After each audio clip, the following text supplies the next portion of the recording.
Warning, the following may contain moon rats.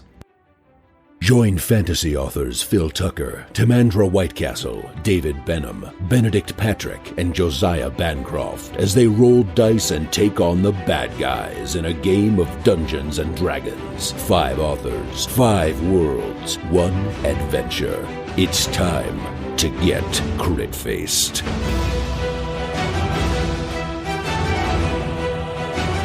Previously on Crit-Faced. On the road west, the party have been set upon in the middle of the night. It is Kareeza, the Vistani that Kellen once attacked in her home. She has been turned into a vampire by Strahd, and appears to have led her Vistani brethren to our heroes for a midnight attack. So just to give you guys a bit of the situation, Kareeza is right ahead of you. She's about 40 feet ahead of you with this badly beaten guards woman in her grip.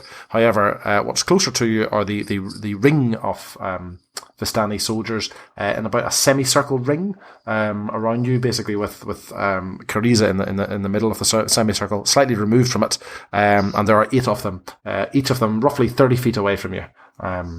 In the light woodland. And so can I ask you guys to roll for initiative, please?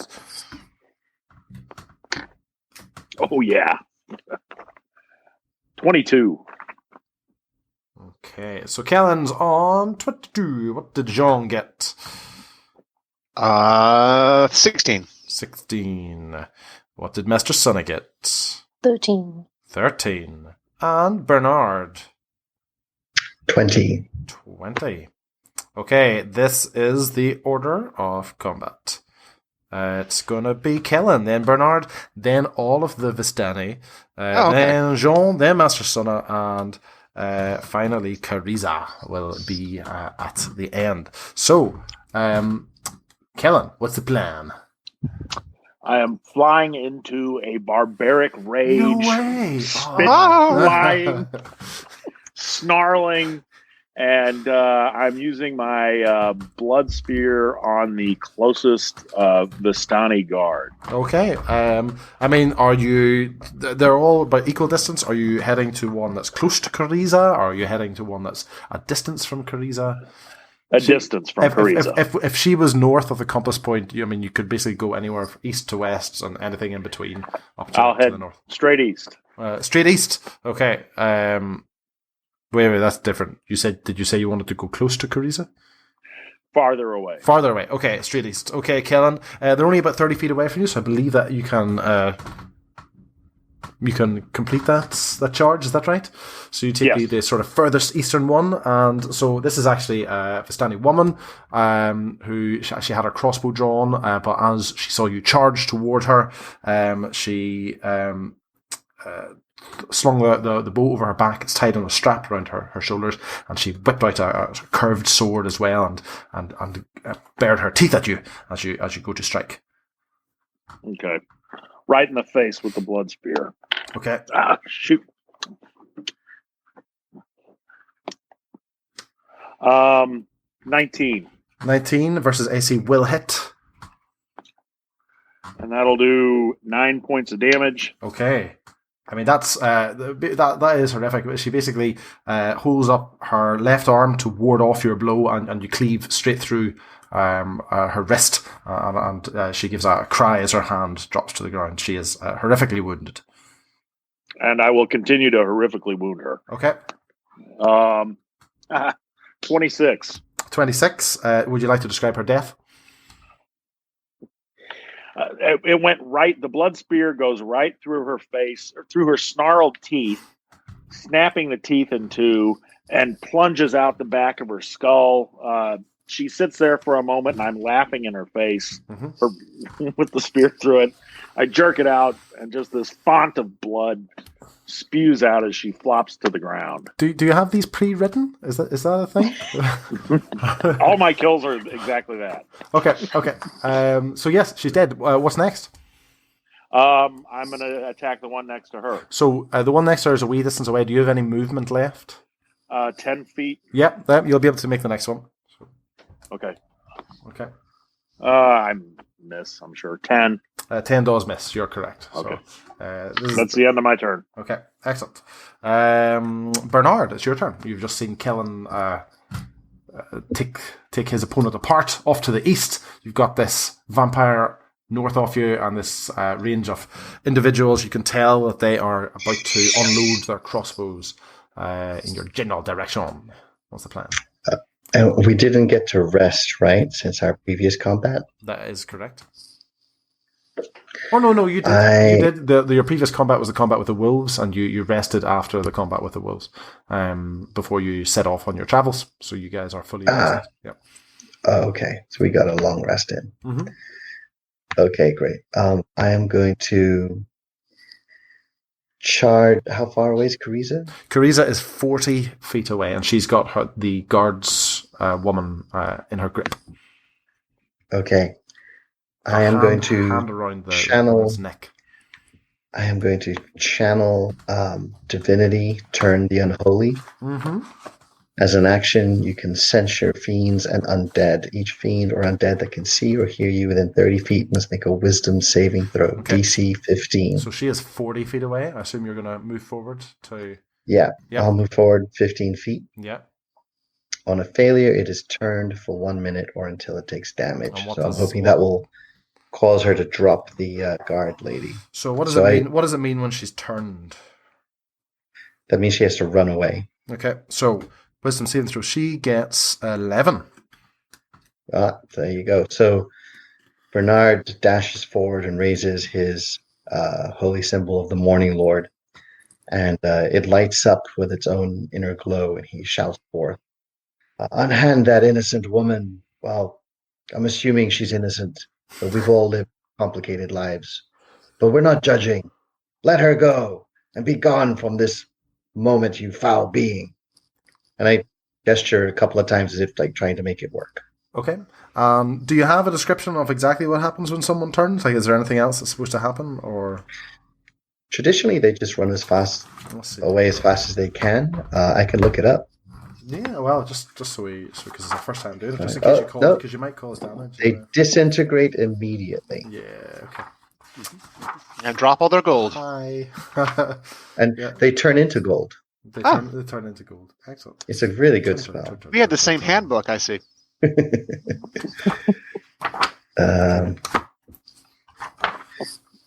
me.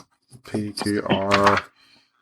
Channel divinity. Blah, blah, blah, blah. No, I don't see it. Paladin. Turn undead says pushes any undead within a near airway area 5 feet range back at least 15 feet. No, sorry, that spell doesn't. Turn the unholy. Here we go. Every fiend with a turn creature must spend its turns trying to move as far away from you, and it can't willingly move to a space within 30 feet of you. It can't take any reactions. For its action, it can only use a dash action or try to escape from an effect that prevents it from moving. If there's nowhere to move, the creature can use the dodge action. So she is now turned, so she has to spend her movements trying to get away from you, and she is turned for 1 minute unless she takes damage. So as you shine the glow of the Morning Lord upon her with her free hand, she first she hisses and claws at her face as if there's something there that she's trying to get off. But we'll wait for her turn to see what happens next. Okay. All right. Is there anything perfect else? Well, that's a move and an action. Okay. I think I get a free action a free attack every round. Extra attack. You attack? Nope, I have to have done an attack to begin with. I see. So that's it. Okay. That's me. Right, so it's the remaining Vistani's turn. Now, we've got 6 of them left in the semicircle. We've got one that's engaging Kellen in hand-to-hand combat, and obviously there's one that's dead.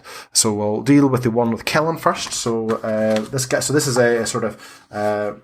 This is a gentleman with sort of stubbly beard, Kellen, and he does not seem to be daunted by the fact that you've dispatched his companion. So he is stabbing at you with his scimitar. He gets 17 versus AC. That'll hit. Yep, so he hits you for 4 slashing damage. If I am correct, you've got some kind of resistance.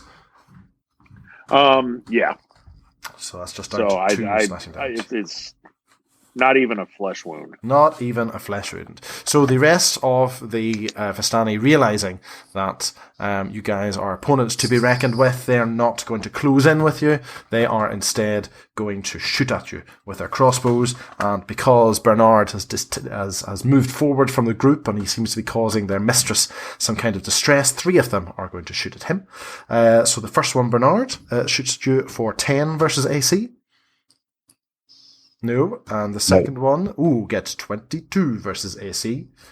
That just might hit. So the bolt lodges in your shoulder for 5 piercing damage. And the third bolt shoots for 16 versus AC.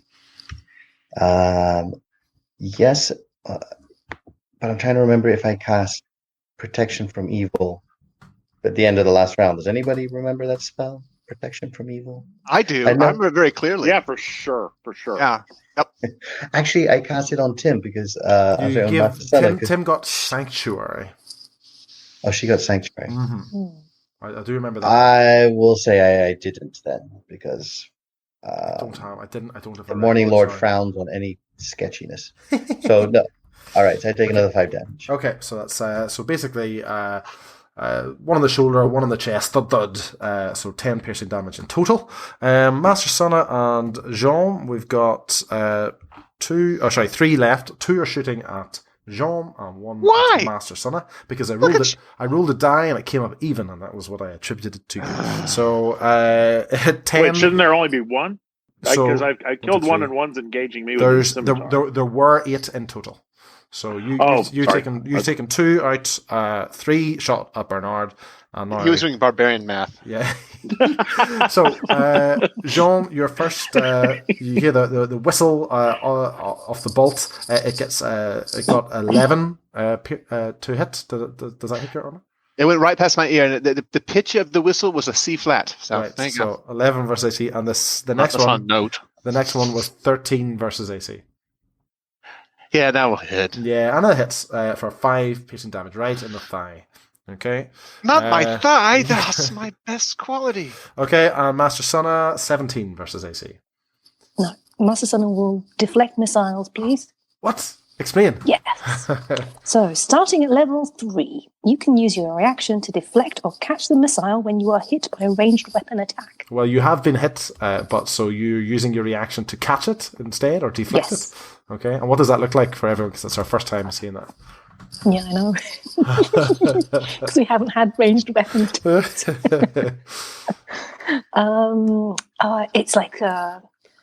It's like one of those movies where you have like the slow. Is it an arrow or a crossbow bolt? It's a crossbow bolt. It's a crossbow. So it's like it gets shot, and then the slow mo. You see the bolt like sort of heading straight towards Master Sun, and she's just like. Neo from the Matrix sort of like deflects it and shoots into the ground, and everything's safe. Excellent. Brilliant. Other than that, the Vistani don't do anything, so they're keeping their 30 feet distance, except for the one that's about to be butchered by Kellen. Jean, it's your turn. You've got Kareeza hissing 40 feet away. You've got 6 Vistani, including the one that shot you in the thigh, 30 feet from you. What's your plan? So, if I engage Teresa, then she would be unturned, right? If she gets damaged, you turn off the turning. Okay, so we'll just let her be. I think I shall cast a fireball at this fool who shot me in the leg. Excellent. Okay. Good choice. Yeah. Right, go for it. Cast your fireball.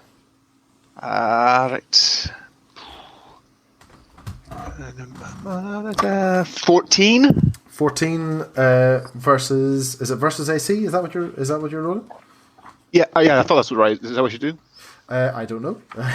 Fireball. Blah, blah, blah, blah, blah. I'm new to the whole fireball world. I know that if only so there was someone here who could tell us. The guy actually has to take a dexterity saving throw. In fact, the fireball hits on a 20-foot radius, so we're going to say that 3 of them are going to have to take a dexterity saving throw because there will be 3 of them. So I'll just do that right now.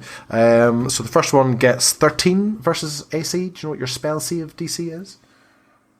Oh, of course I do. Yes, give me 1 second. I'm just going to... 15. That's 15. So he failed. The next one, she gets 10, so she fails as well. And the third one also gets 10, so they all fail.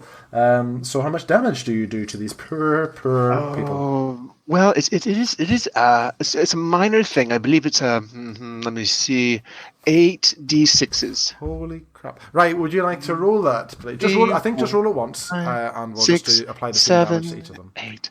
All right, so that's 25. 25. So what does this look like as these three no longer exist? Well, I shout, and that's why you don't shoot Jean Malame in the leg, as they are all immolated into just blue puffs of fire and then smoke, and then that's it. They're just evaporated from the world. And unfortunately, I shout my curse at them after they're gone. So it was really. Next time I should do it the other way around. Okay. Was it a blue fireball? Is that right? Yes, it is a blue fireball. I think this is more attractive. Okay, excellent. Lord Talfin would be proud. Yes. Are you moving at all, or do you have any other actions to take? I make some lewd gestures. I would call that a movement. And then I realized that I have a bolt in my thigh, and I stopped doing that because you really shouldn't gyrate when you have a bolt in your thigh. I think that I'm just going to cross my arms and wait for them to come for more. Okay. All right, we're on to Master Sonna then. Master Sonna, it's still only round 1, but half of the Vistani are gone. There's one that's still being contained by Kellen. We'll say that the three closest in the previous semicircle to Kareeza are still armed and leveling their weapons at you. Of course, there is also Kareeza hissing slightly beyond them as well. What's your plan? So I'm going to close the gap to Kareeza. Okay, I imagine you could close the entire gap, yes. Yes, because I've got my 60 feet movement. Okay. And I think I already pulled out my sword last time. You did, yes. The sun sword. Yeah. So that's already ready to go. Yes. And I'm going to use it against Kareeza. Okay. And that's 17. 17 versus AC. Will hit. It's 9 radiant damage. Okay, now do you get a bonus because she is undead? I think you might. I do, but I can't read it. It's undead plus 1d8. I don't know. I don't have a record of it. Does that sound? What did I say? I'm just going to roll the 8 now. Okay. What did I say? It was a sword of sunlight. The sun sword, yes. Yes. Right. Let's. I'm almost certain it was 1d8. Sunblade, blah blah blah blah blah blah. It could be a 6. You get a +2. Oh no, +2 bonus as normal. But when you hit an undead, you're right. You do an extra 1d8 radiant damage. Okay, so that was 9 radiant damage plus 1d8 is +7, so we're at 16. 16 radiant damage. She was not happy already, but she just gives unholy howls. Her cries turn from anger just to pure pain as your blade cuts across her, and you can see that her flesh just starts to ignite where the blade had passed through her, and the flames sort of remain sort of in that dull burning, that you see when logs have been on the fire, and it takes all night for them to for the fire to dissipate. So she screams. Anything else? Yes, I'd like to do my extra attack. Okay, and is that again with the sun sword? No, that has to be unarmed, so I'm going to use the sunbolt. Did we not establish last time that you get 2 attacks now with your normal? I do, yes. I think that's I have 2 extra unarmed attacks. Right. I don't know if it's not that I'm trying to mess myself up, but yeah, your extra attack can be that's with your weapon. So the one that you got at 5th level is just with your normal weapon. Okay. And then I think you get your unarmed thing as well. Yeah. So you get to hit her with the sunblade again. Hit her with the sunblade again, which is even better. Okay, so that was 15 plus 8 is 23. Yes, that definitely hits. And can I do the undead plus D8 thing again? Yes. Okay. Twice with a radiant weapon. Oh crap. So that's I've got to do maths now. Crap. And 7. So I was like, I keep the 1 and then I'll do the... My dice is very crap. An extra 7 damage? Yes. Okay, 7 damage. So I guess it's almost like a sort of a crisscross, sort of the X's that you score across her, and she screams and hisses again. It's panic in her face now, not anger. And she says, "The master will punish you for this." He will try because I've got extra attacks, baby. Okay. Do you have anything else you want to do? She sort of cocks an slap her eyebrow in the face as you call her baby. She cocks an eyebrow. Sorry. Okay. Yes, because I've still got unarmed attack, and that's 20. Yes, will also hit. Natural? No. No. But, I have strong backhand. Yep. And it's 9. 9 damage. Now you can... Because it's D6, which is 6 plus 3. Wow, okay. So you can tell, just as happened previously when you've tried to attack vampires with using non-magical means. I mean, obviously you make contact with her, you've hurt her, but you can tell that it's just not quite the same as if it was a regular foe that you were facing in that case. It's not quite a sunblade. So, there you go. Is that the end of your turn? I think that's it. Yes. Okay. So for now, it's now Kareeza's turn. So she had been turned by Bernard, but now because she's been damaged, the turning no longer takes effect anymore. She still has this guard by the throat, but she tosses the guard aside and slams her into a nearby tree. You hear a crack, and the woman sort of falls to the ground, unmoving, and Kareeza is so enraged that she doesn't even have it within her to speak to you anymore. Instead, she reaches out with her claw to strike at you. So she manages to get 12 versus AC. Does not hit. Okay, and then as you're distracted by her right hand, her left comes into play for 13 versus AC. It does not hit. I'm deflecting. Just like... Yeah, that's all I've got. So she just continues to hiss at you. She looks at it like a bit like in disbelief. In fact, she looks at her hands as she swiped and then deflected. And she said, "But the master, he promised he would give me power." But we'll go to the top of the round. It's Kellen. Kellen, you are in hand-to-hand combat with the stubbly guy who's tried to hit you, but in fact he has hit you, but has not drawn a lot of blood. What's your plan? Stubbly man is going to die. Okay. Blood spear to the face. Okay. That's my move. Excellent. Go for it. 11. 11 to the face does not hit. Okay. So you attempt to hit his face, but he dodges. His face dodges, as does other parts of him. He won't dodge this one. 25. You're right. He does not dodge that one. What happens? Let me see. 8 damage. 8 damage. Yeah. So you damage him. You damage him lots, but he's still alive. And I get one more. Okay. Right to the face. Yes. Oh, shoot. 9. No, 9 does not hit. So it's a bit like that. I don't know if you. So basically, what happened is that your first swipe sort of missed, and your second stab will actually say got him in the chest. But as you go in for the killing blow, he actually does that whole thing where he pulls himself down the blood spear. And it's obviously it's sort of totally embedded in his body. He's clearly not got a lot of life. He's not got long left in him, but he's got enough life left for one last blow to you when it's his turn. And he's just basically pulled himself right up to you, and he's screaming in your face right now. The Mordred in Excalibur move. Well, yeah, I was going for Lurtz in Fellowship of the Ring, but it's all good. It's all good. It's a good move, no matter who's doing it. Right. I assume that's the end of your turn. That's the end of my turn. Okay, so Bernard, it's your turn.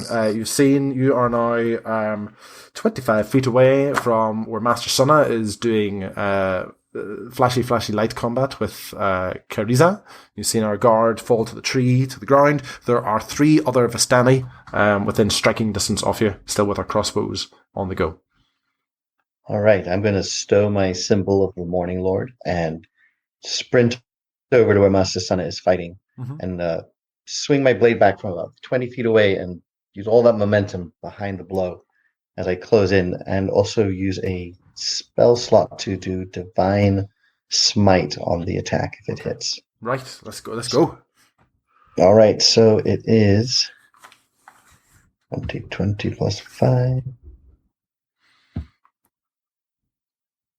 12 plus 5, 17. 17 versus AC will hit. All right, so that is going to be...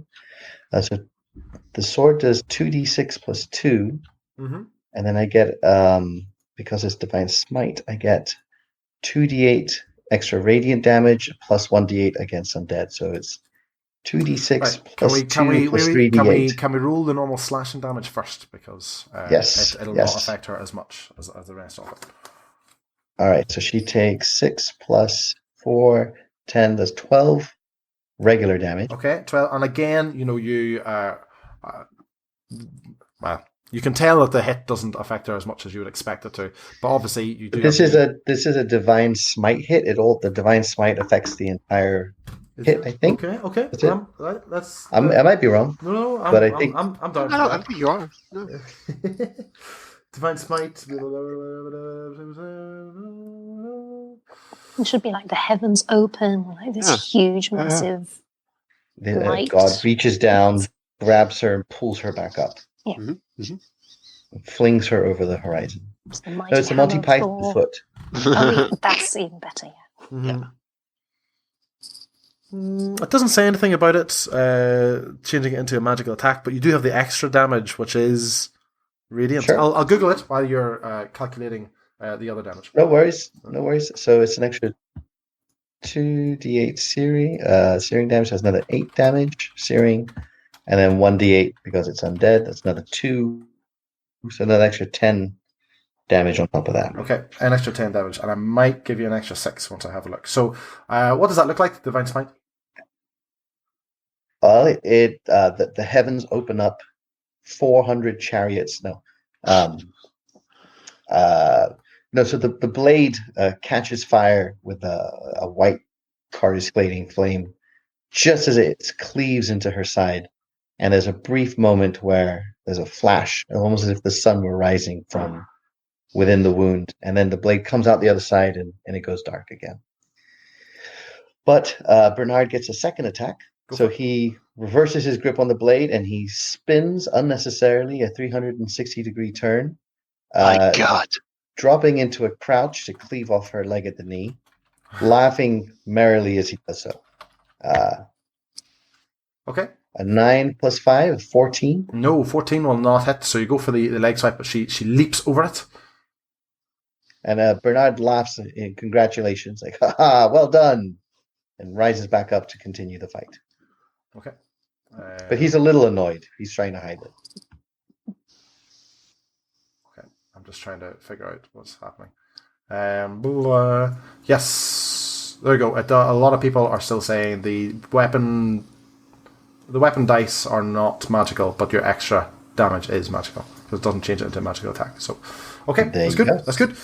So obviously we've got Kareeza. I mean, it's anyone watching this combat from a distance. We've just got these two heavily skilled blade wielders running in there, slashing away. But Kareeza's obviously giving as good as she gets with regards to some of her moves, managing to dash over you guys. I mean, the uncanny speed of her is crazy. You guys just happen to be, you realise, at the top of your game at the moment because your dice rolls have been fantastic.